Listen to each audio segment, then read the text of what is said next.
second book is about, oh crap, what's it about? Hey everybody, I'm Catherine and I'm here today with a very short review for very short novels that are prequels to the Dorothy Must Die books by, what's her name?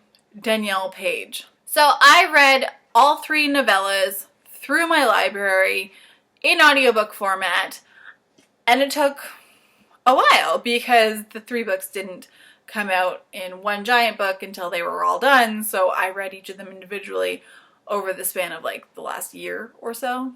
So I figured I'd do a small little review for them. Now, I know some people don't want to read the Dorothy Must Die books because it's a whatever that publishing press company is book that has to do with the guy who wrote that book that was on Oprah that ended up being a lie.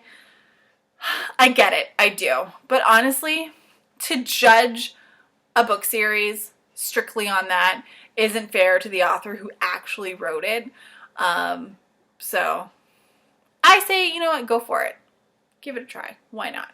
But this review is about the novellas that are prequels to Dorothy Must Die and came out between the time of Dorothy Must Die and The Wicked Must Rise. That is the second book, right? I think it is. So each novella deals with a different character who you see in Dorothy Must Die. So the first novella is about Dorothy in the time between she gets back to Kansas and then she returns back to Oz. She's a bitch, and wow, what a bitch. So the second novella is about the maid character from Dorothy Must Die, whose name I can't actually remember because it's been a while since I read it.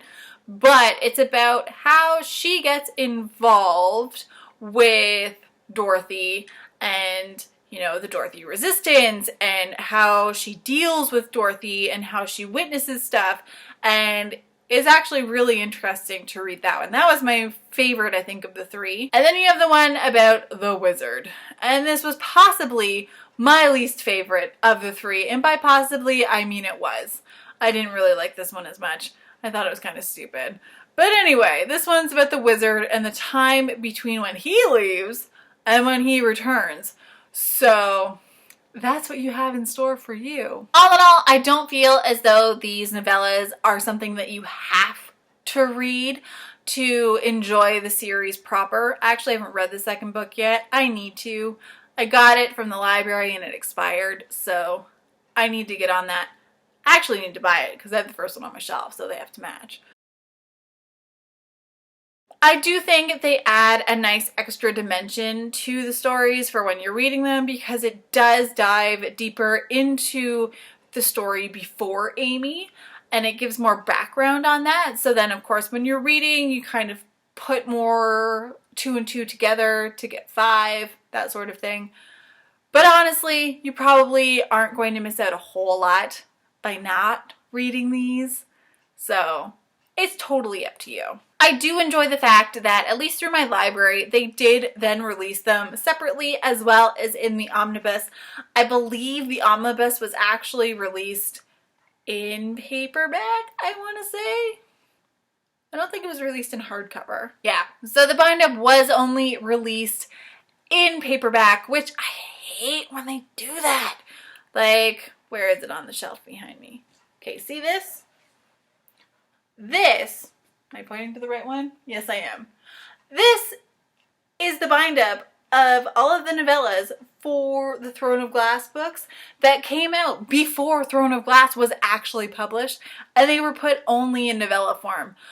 I remember getting them, reading them in bed years ago because I read Throne of Glass on Fiction Press when it was on there originally. Random story. That's a whole for another time. The fact that they put them in hardcover to match is wonderful. It's how it should be done. I hate that the novellas are only in paperback. But like I said, you probably don't have to read them anyway, so I guess it doesn't really matter in the long run. According to Amazon, they are actually bringing out 3 other novellas with different characters in this universe as well. So it looks as though there's going to be one for the Tin Man. There's probably going to be one for the Lion and the Scarecrow too, if they're going to do that. That's my guess. We'll see if it actually happens. Do you need to read them? Probably not. Will they give you more insight to the story? Most likely. So should you read them? It's totally up to you. Like most things. Don't let me tell you how to live your life, people.